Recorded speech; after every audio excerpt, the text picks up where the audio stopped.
Hi, I'm Nick and welcome to my shop with the 383 that belongs to Kendall from Detroit. The problem with this engine was that the rear seal was leaking. So anyways, we overhauled the engine, but the most important thing was the rear seal.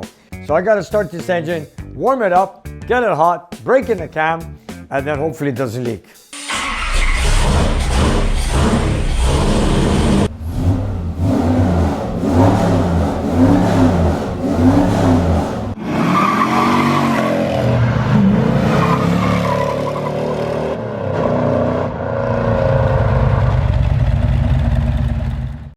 Nick's Garage is supported by Atlas Equipment and K-Tool International. Hi, I'm Nick and welcome to my shop. And of course, we're back in the Dyno room with the 383 that belongs to Kendall from Detroit. The problem with this engine was that the rear seal was leaking and Kendall had it repaired, replaced maybe 6-7 times. Regular viewers will remember that when the original 383 first came to Nick's, he put it on his dyno to see the leak for himself. As soon as the engine warmed up, the oil started pouring out of the rear main seal. So anyways, we overhauled the engine. Of course, we had the crank machine, and of course the balance with the new pistons we also installed. We also did a valve job, but the most important thing was the rear seal. Anyways, I did a video on how to install the seal, which I've done on many big block Mopars. I did the same with this. I used a Velcro seal. I used a two-piece seal. I did the best of my knowledge putting it together, and I'm hoping that it does good because we've been on a winning streak with all these big block Mopars with the rear seals. So I got to break in the cam, and at the same time, while breaking in the cam, the oil gets hot. I've also installed an oil temperature gauge on the oil pan drain plug, and you know we want to get the oil real hot because you know when the oil gets hot, that's when it starts leaking. So, but my gauge leaks a little bit, so I put a yellow cloth here. But the issue is back here, where the rear main is, right over here. So I got to start this engine, warm it up, get it hot, break in the cam, and then hopefully it doesn't leak. But what concerns me is, what always bothered me on this engine was that it had a line bore. And it had a line bore, and you know, I checked the deck clearance, what the factory was, and this was shorter by 20 thou.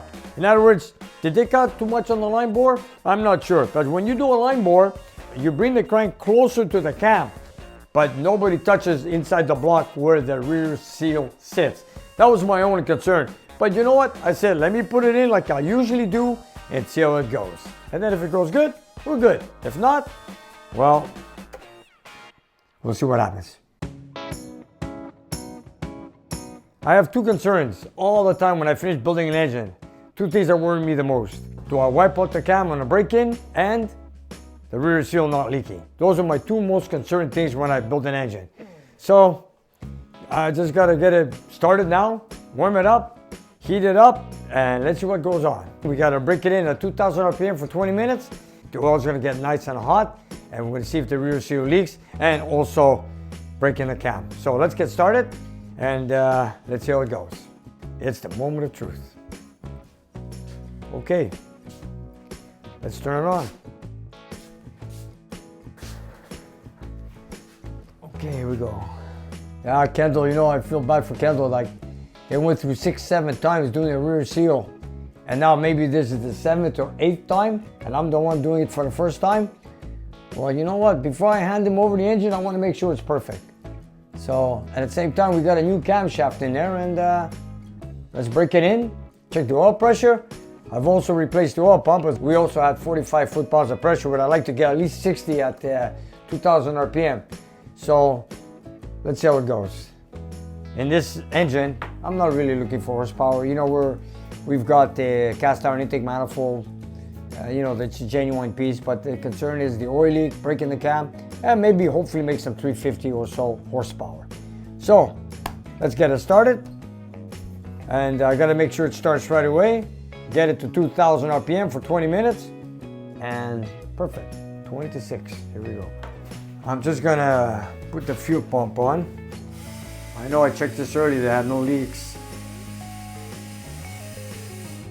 I've used this carburetor quite often.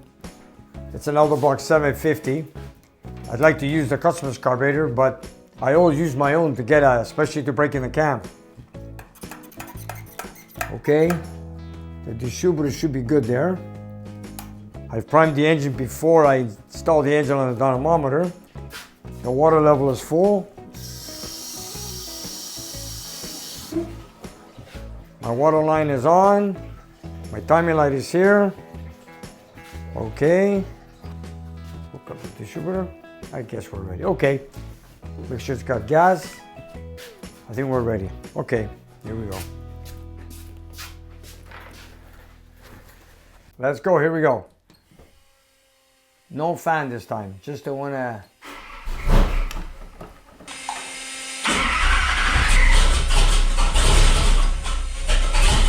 Okay, maybe I better advance it some more.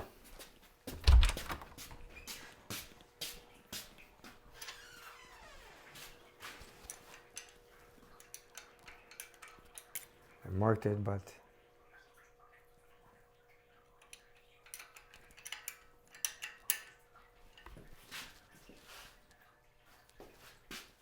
should be there. Okay, I'm ready. Here we go.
Okay.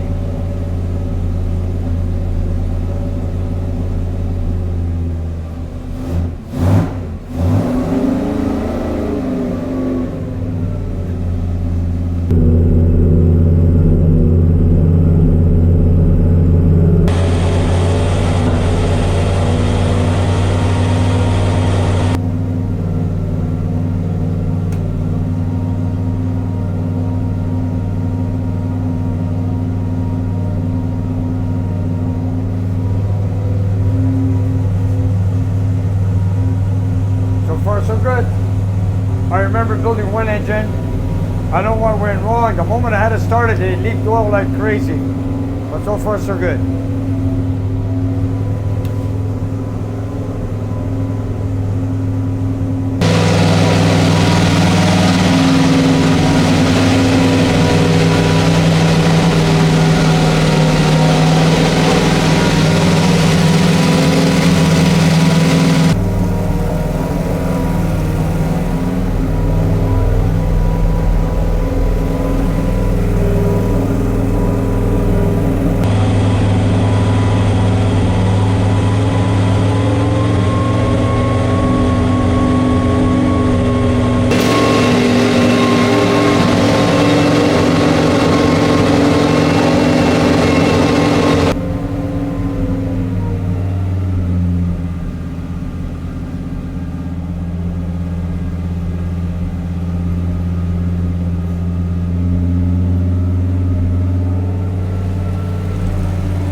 halfway through. So far so good, but then again, we're gonna get that oil very hot. I've got the oil temperature sensor on it. There's the oil sump. It's 157 degrees is the oil temperature right now, and it's rising. And you really want to know if it's going to leak or not, you got to get it hot, rev it up, and we'll see. But, oh no. Oh no. Oh.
A little over halfway into the break-in, and the engine is leaking.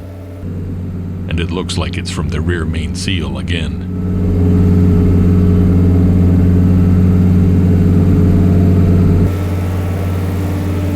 Nick has to finish breaking in the cam, so he continues to monitor, while he tries to see exactly where that oil is coming from.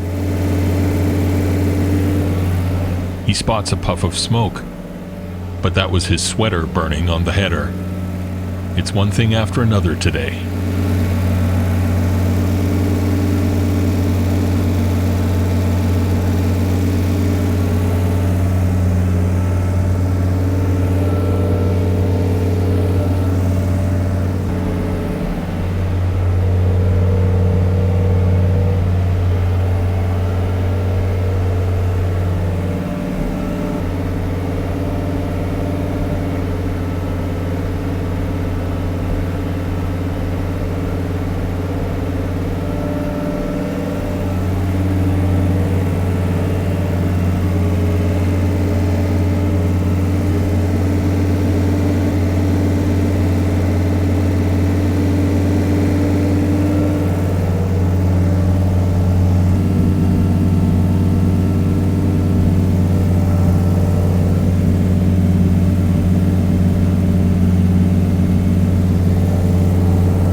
Wow. Looks like we didn't cure the problem. Wow. Wow. I see it's still leaking.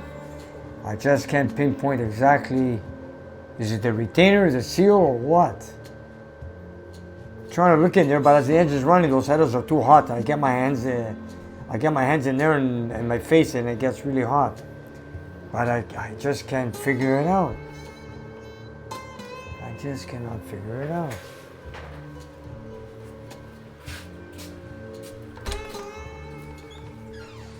Yeah, that's a bad leak.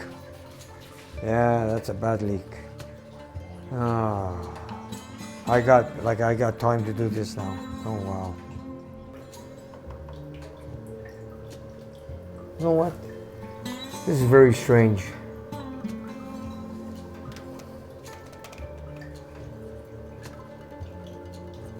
I don't know why.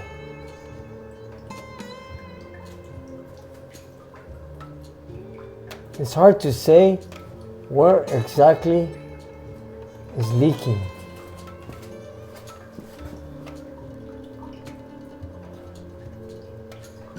It's on one side only, over here in this corner.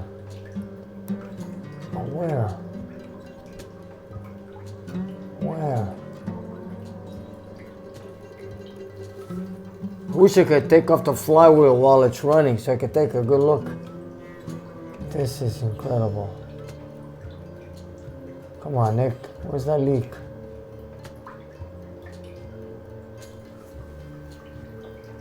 Well,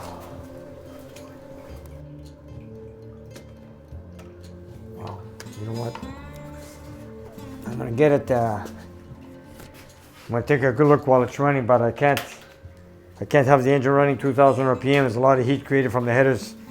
When I think we're done breaking in the cam, maybe just give it a few more minutes and then let it idle, and hopefully I can see where it's leaking from.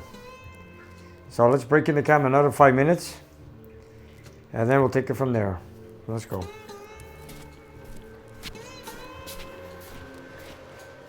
Oh, like I said, it's a hit and miss.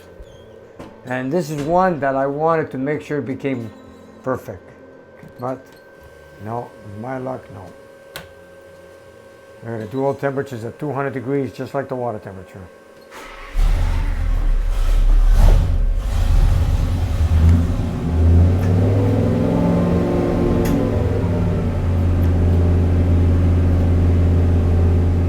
You want, let it run some more, break in the cam, and I'll give it another 4 or 5 minutes, and that's it. I want to find that leak. Yeah, you know, I got to think out of the box on this one. Like I said, I had a line bore. Crankshaft was further up in the block.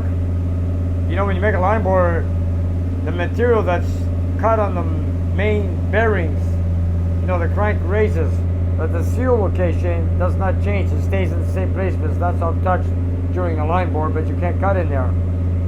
So maybe it's offsetting the seal, I'm not sure. Or might have to go with one-piece seal that comes from Fast Fish, which I have another engine going on a dynamometer after this one with a 426 semi that has a one-piece seal spiral on a big block Mopar, which I'm going to test it. If that works on that Hemi, maybe I'm going to go with a one-piece seal on this one, or we're going to go with a rope seal. But I'm not going to go with another Vited seal on this because I noticed when I've taken this apart, it already had a Vited seal. So it's leaking. I did my best. It's still leaking. So now we're gonna have to go in a different way. I'm not gonna give up on it. I want to fix it for Kendall.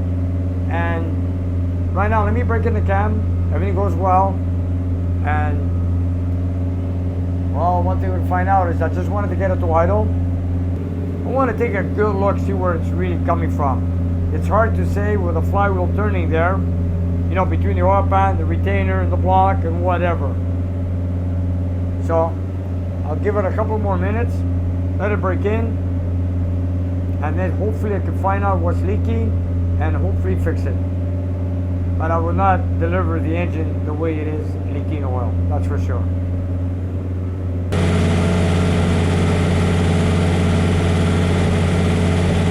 No, I'm not disappointed. It's just that I gotta make time. But right now, from what I see here, it looks like we're gonna have to experiment. So let's get it to idle now. And I hope it still leaks oil, so I can see.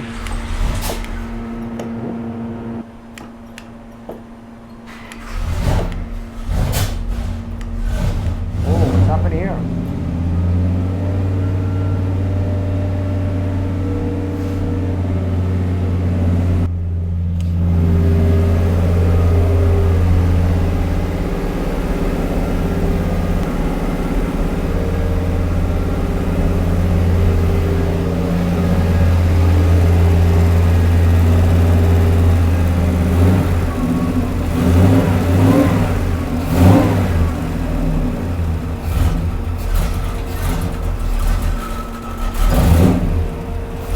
Nick keeps going, wrapping up the break-in process and getting the engine to idle, something he's done hundreds and hundreds of times. But while his hands are working, his mind is on the rear main seal, trying to come up with a solution.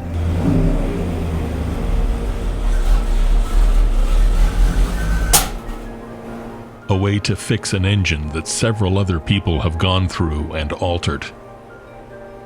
Unique problems like this call for out-of-the-box thinking.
Yeah, it's got a big oil leak. Look at that. That's a mess. That's a big mess.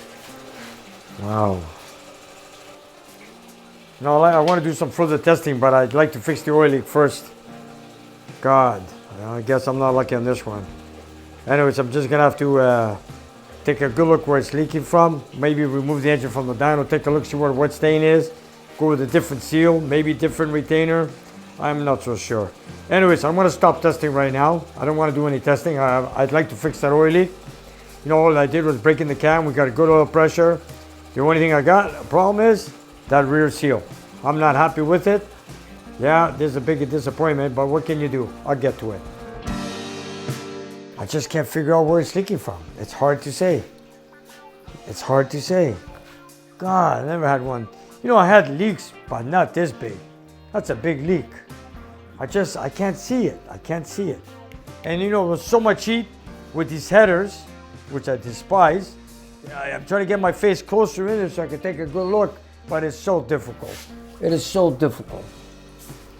It is so difficult. And the headers are so wide, so big, I can't see in there. maybe I should not be surprised. After all, so many guys have challenged it, nobody solved the problem. Maybe the problem is not at the seal, maybe something else. You know, I had the block checked, verified. We didn't see any cracks whatsoever in the back side of the block. Anyways, I'm just gonna have to tear it down and go through it again. Oh well, just another day.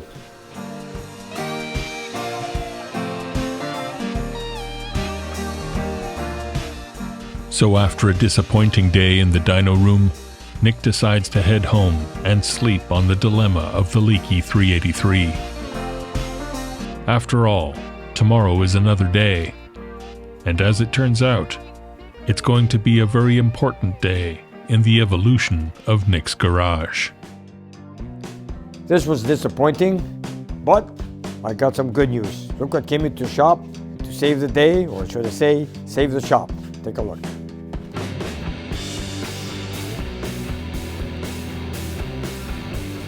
All brand new equipment from Atlas Equipment.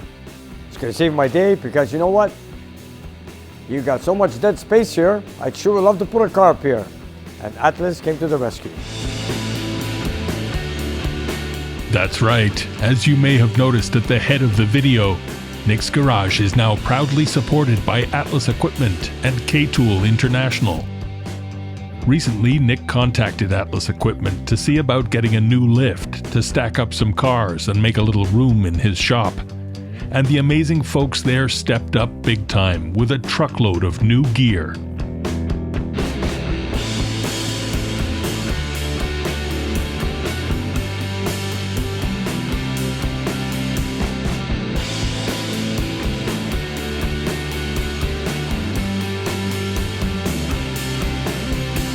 I've got two drive-on lifts that just came in. One's going to be portable, the one with wheels is going to move around in the shop, and maybe even sometimes put it outside. It's going to go outside once in a while during the summertime. So that's going to be something totally different what I used to seeing in LA, Florida, and in Europe. You know what it is to work underneath the car on a sunny day outside? It's awesome. Wait till the time comes.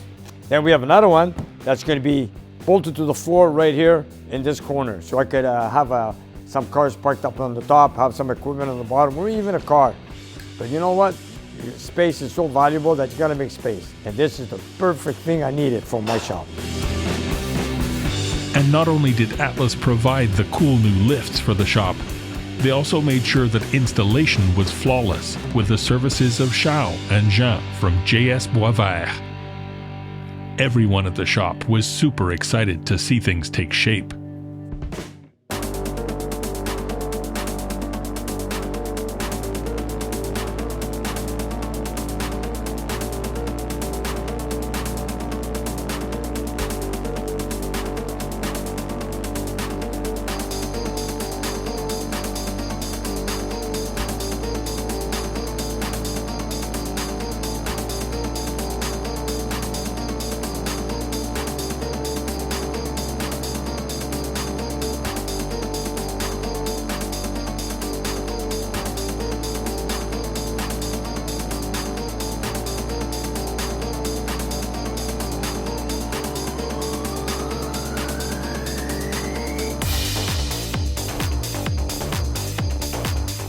These guys are doing a great job. They came in early this morning, started working on one right here and the other one in a little while.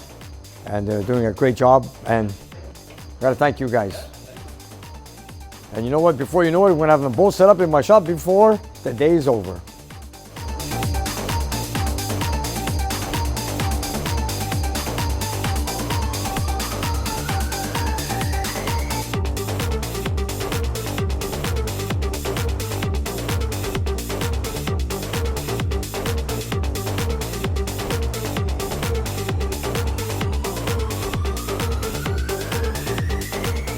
Not only did they bring me the two lifts that I need to maximize my space in the shop, they also brought me a whole bunch of tools I can use. You know what? Update it, put them everywhere in my shop. And you know what? At any corner I go to, there can be a tool that's going to be useful to my shop. And after all, I got to give them a big thank you. They came to the rescue, and of course, going to make my shop look a lot more cleaner and modern.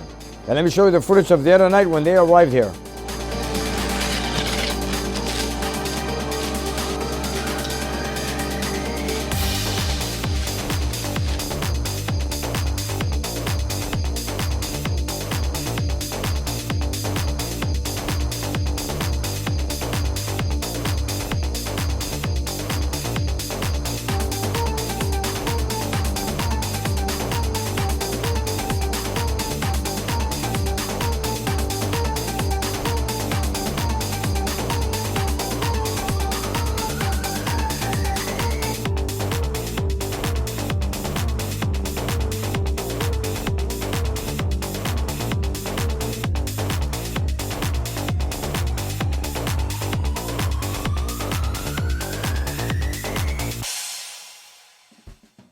Okay, we've got Claude here from ISN Canada. Also is the parent company of Atlas Equipment and also K Tools International. And Claude, when we get a delivery of a brand new lift, what are we looking at? The first thing you have to look at is the damage to see Okay. if the package is not damaged. Otherwise, if you have any issue with the lift, it becomes your responsibility for not reporting to the carrier. So what you look for any damaging on the packaging? On the before- packaging, So, okay, and then after we start to open it. okay, So we just want to make sure that there's no scratch and no dent on the paint. okay. Oh yes, of course.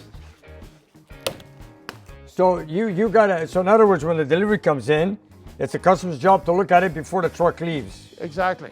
Okay, Normally, if the packaging is in good shape, you don't have to do that. But Okay. if you see any dent on the package, Yes. then you have to open it to find if there's any damage. okay, so there you go, you guys. So when you see any damage or cardboard ripped apart, take a look at it, take a good look at it before the driver leaves. So you wanna make sure that the part you bought, or should I say the lift that just came into your hands, is in good shape for any scratches or any damage whatsoever.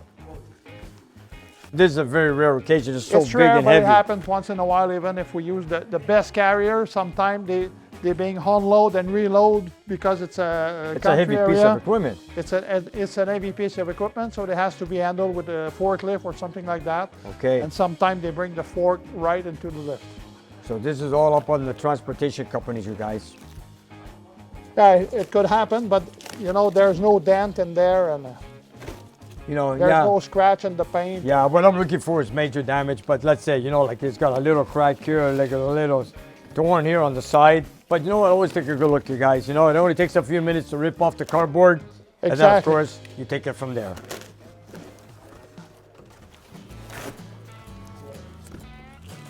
But it's such a solid structure, Claude, that, you know, not easy to get damaged, but still good to look at it. You know, just being hit with the fork on a forklift, sometimes, Yes. you know, they Yes. just crash the lift, and Of course. you know, for the price you pay your equipment, you want it in a good shape because you're going to put a nice car on. Of course. Well, you guys have ordered this for your house, residential. See, there's no damage, so we consider that this lift is in perfect condition. Okay. You Looks al- good to me. You also see they have some plate over here. Yes. That's to cover the cylinder. So if ever you have a leak, hydraulic leak, Okay. they won't fall on the car underneath. Oh, okay. So it's a double protection. Nice, very nice. This is a nice piece of equipment to have in a house. You know, I'm looking into it to put up in residential. You know, you guys that have muscle cars, you know, you want to keep them at home. You know, if you got enough space at home in your private home, get one of these, and then of course put your beautiful machine on it. I noticed that you brought a team here today to install our two lifts. One's going to be here, stationed, and the other one, what really surprised me is it's on wheels. But this one could be on wheels, but one, I want to have on wheels in the middle of the shop, and also on a good day when the weather's right, I want to put a car on that lift and have it outside. Yeah. And you know, there's nothing than working on a car on a sunny day outside. Yeah. And this is awesome. This is a nice piece of equipment right here. Look at it, you guys. And it's easy, you can push it. You know, it takes two guys to push it. Then you put it where you want, put the car on it, pick it up, and work underneath a nice sunny day. So when the lift is up, then you could remove the wheel, Okay? so it becomes Yeah, stationary. yeah, that's right. That's right. You just have to make sure that the column is level Of course. when you drop it on the safety lock, Of just course. to make sure all safety lock will engage at the same time. Safety first. Exactly. Sometime you're gonna find out on internet that some lifts are a little bit cheaper than some other one, Okay. but you also have some option to purchase on top of it. Okay. With the Atlas product, everything is standard. So you got a jack tree, which is standard. And you could also put a jack on this to pick up the car. That's how strong it is. Yeah. That is awesome. You also have the wheel that is standard, so Okay. that will allow you to move the lift, or you could bolt it down. Okay. You also have some drip tree to go on the center. If there's any drips from the car on top, Okay, any there leaks. won't drips on the car underneath. Okay, that's good. That's good. And it all comes in one package. All comes in one package. What more It's can you also a ask for? single point release. Okay. So when you want to come down the lift, then you raise it a little bit just to disengage the safety lock, Okay. and then you pull the handle, and then you lower the lift. It's going down by gravity. Okay. It's also feed by 110 volts. Not bad. So which you is can put it. current. You don't have a special electrical hookup in your own garage. There you go. You guys, it works on 110 volts, so you can put it anywhere in your house, outside, beside your house, inside, anywhere you want. Just plug it in with a heavy gauge wire of 110, and you got it made. So we have different models. We have 8,000 pound, we have 9,000 pound, we even have 7,000 pound, but very high. Okay. To be allowed to carry like a Sprinter underneath. Okay. Okay. So this one is very tall. Okay.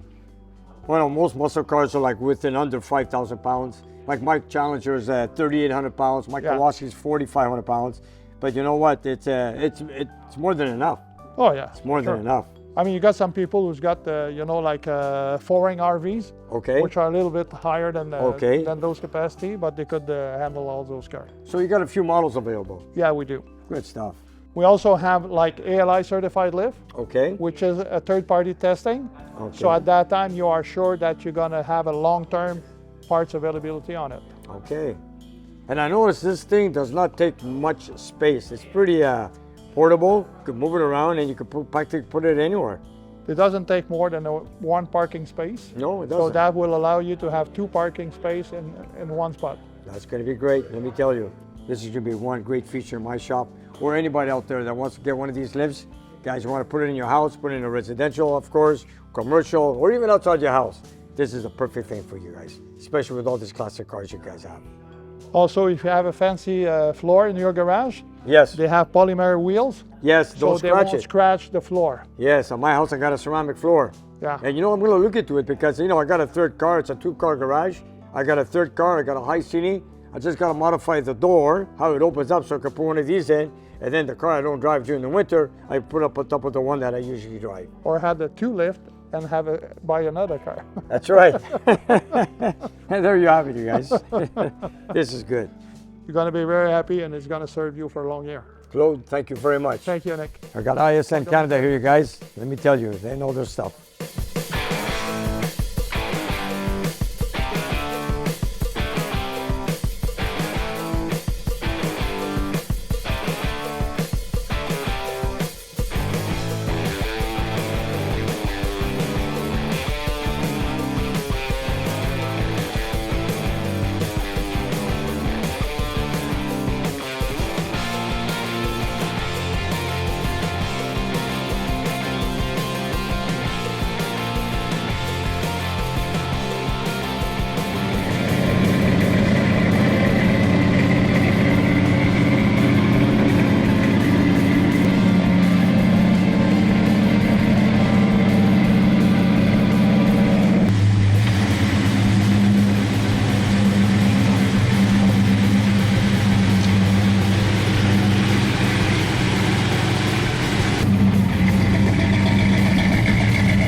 Finally going to use our new lifts that just came in, but I'm going to use the one that's in the middle of the shop. And I just can't wait to drive on it and lift this car up.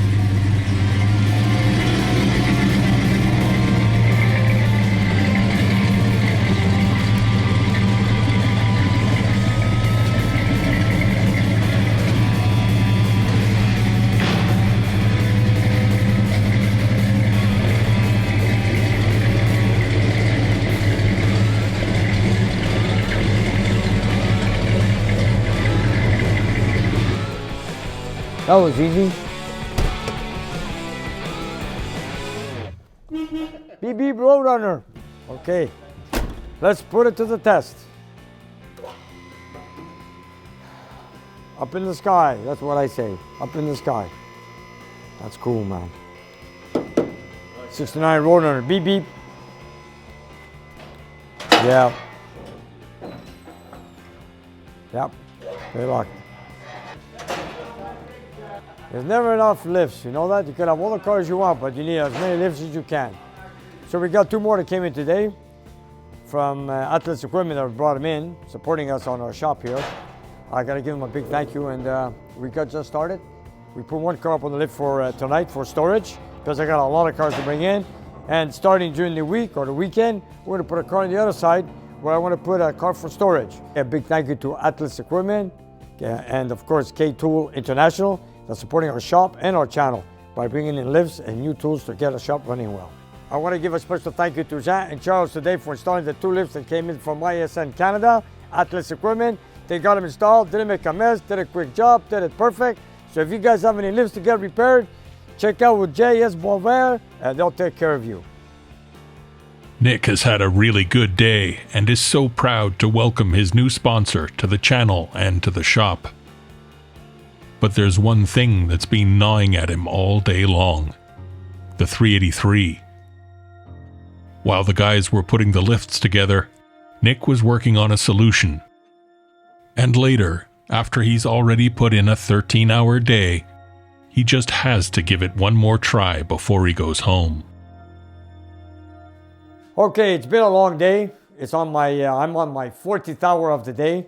And you know, I've been working on the engine earlier this afternoon. This is the one that the rear seal was leaking on the crankshaft. So this is what I did. I removed the rear retainer. I trimmed it. I brought it down to 22 thou. In other words, brought the retainer much tighter to the block. I figured if the crank had a line bore, the crank went further up. So the upper seal was getting more squeezed. So I figured if it's not squeezing too much on the bottom, maybe that's where my leak was. So what I did is I filed it like so, you know, so I took off about 22, 23 thou down. So when I bolted in, it squeezed the lower half of the seal tighter towards the crank. That's all I've done. And I'm just interested to get it started. Now, will it work? I don't know. I'm gonna try it out, you know? Like this engine's been leaking all the time, and you know, we gotta try something different. So I went back with the factory retainer, the same Vitin seal, and now I'm just gonna get it started, warm it up, and see where it goes. Let's hope it doesn't leak. And if it does, well, I'm back on the drawing board. Let's do it.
try to get it heated up much faster.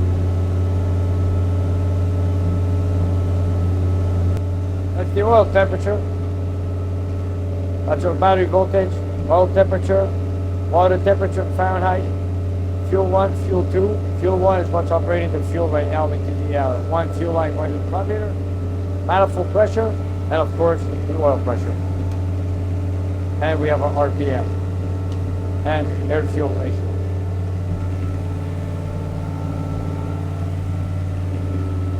So far so good. You know what? Give it more time. We got to get it really hot. It's not hot yet. Give it more time. Here, we'll shut the water pump off so we can get it warmed up real hot. You know, the oil, as it gets hot, it gets thinner. And of course, you know, you build up thinner oil, hot oil, and with the crankcase pressure going at a RPM, builds up pressure to the rear seal. So one way to find out, let's get it hot, and give it some time.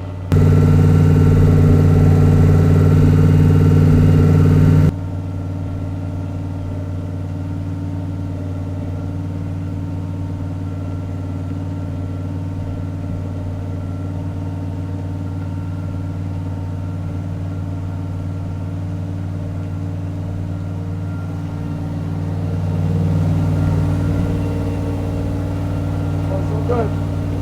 I'll give it 5 more. I'll give it 10 more minutes. I'm going to rev it up.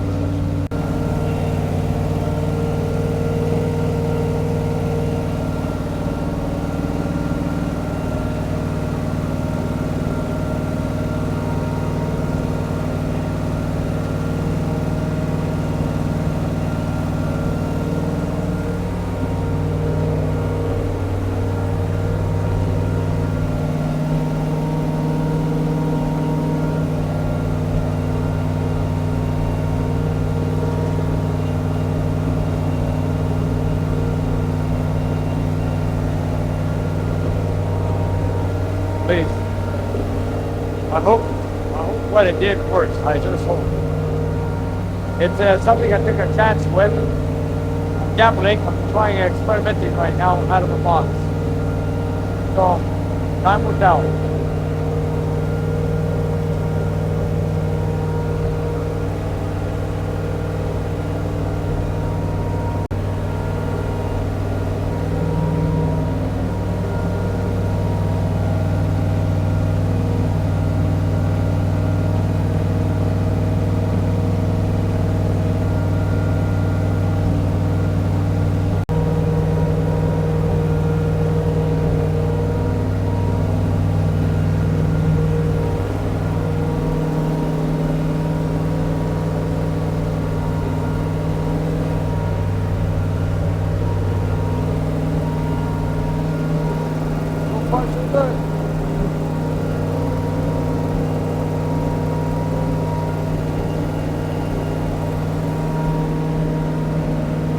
I want to get the oil hot.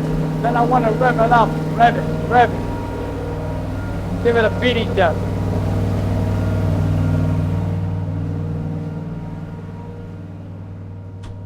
So far, so good. I just hope it holds. So far, I've been running at 2,300 RPMs for quite a few minutes. I've got the water temperature 174 Fahrenheit, and now the oil is about to hit 180 degrees Fahrenheit. And it's revving. I want it to get really hot. Then I'm going to push the RPM. So far, so good. Oh, I hope it works.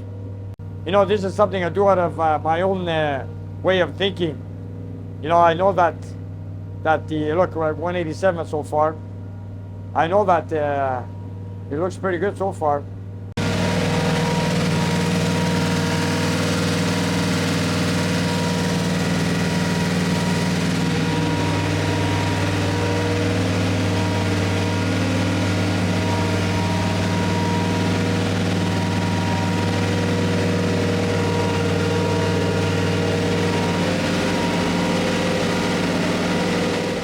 Look, we're almost at 200 degrees Fahrenheit. That is the same temperature when the oil started leaking on the previous job. So like I said, all I did was trim down the retainer, bring it closer to the block so I could get a tighter squeeze on the seal.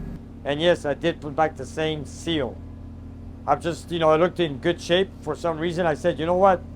We have to do some things out of the box. So for that reason, so far, we're at 200 degrees. It's looking good. Look at that. Let me bring down the RPM Let me rev it up higher and see how it goes.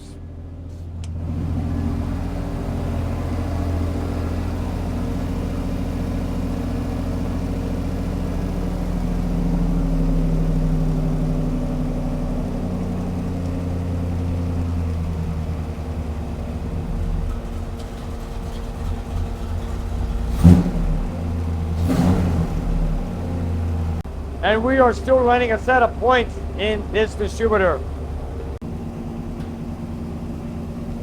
Okay, so far so good. Now let's rev it up.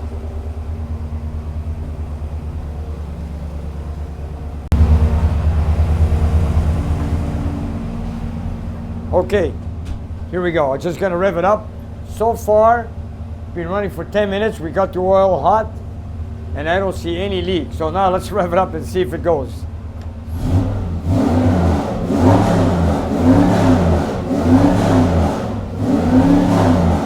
Oil pressure is good too.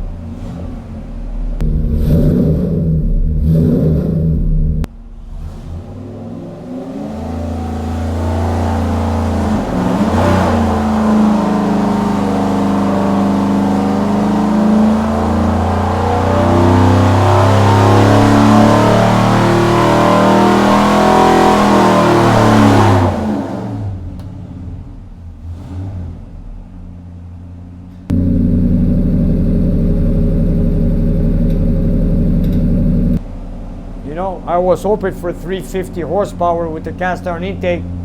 We just started testing. It's got a mild melting cam. And look where we're at. We're still climbing. We got to go further than 5,000 RPMs. So far, so good. Okay. We're going to do some testing, keep going and see what happens. So far, I love it. Okay.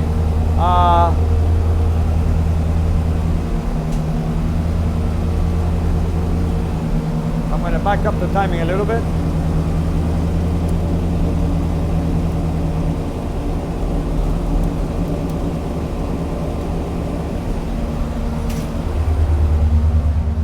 I just want to say we are running a points distributor. Okay, so I'm going to bring up the RPM right now. I'm going to bring it to 5,300 RPM. Here we go. I see at 4,900 PM it was still climbing. Okay. All right, I'm just about to do one more test. Hit the fan, George. Let's go.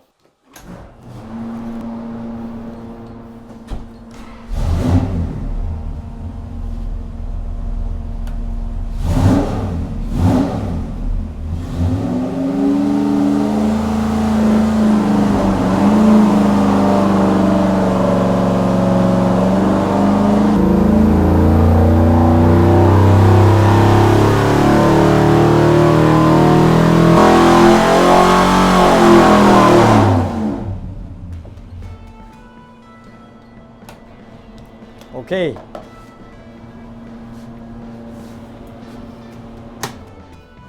Here we go. Wow, we're almost at 360, 357. Ain't not bad. You know, it is after all a simple engine. It's a simple camshaft. It's a Melling high performance camshaft, which is an exact copy of a 383 440 Magnum cam, which is a lift of 444, 445 lift. It's pretty good. But now my concern, let's see how much oil leaked out. Wow, nothing. George, look. Looking good, it's looking good. You know, from what I see, what I thought of doing, I think it worked. Look, you guys, we just did a test, you know, back to back. You know, when it leaked so bad yesterday, we didn't even make a test.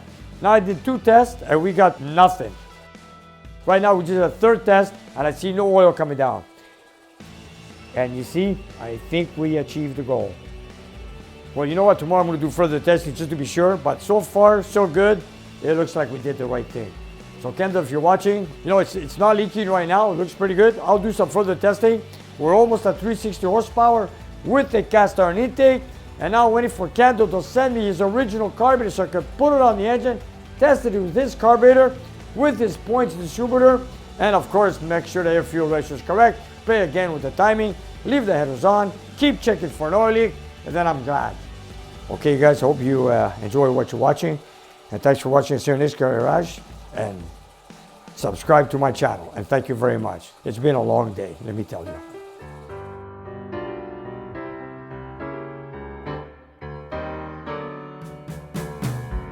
So, at long last, at the end of an absolutely epic couple of days at the shop, it seems that with a little creative thinking, some help from a great new sponsor, and plenty of good old hard work, Nick has solved the case of the leaky 383. And you guys, if you look down below the video, we have a whole bunch of merchandise that you guys can buy. So whatever you like, buy it, love it, wear it, and enjoy it. And help spread the word of Nick's Garage. And if you have some time, check out our Patreon page. We have extra content and you guys can watch it and take it from there. And we'll see you next time.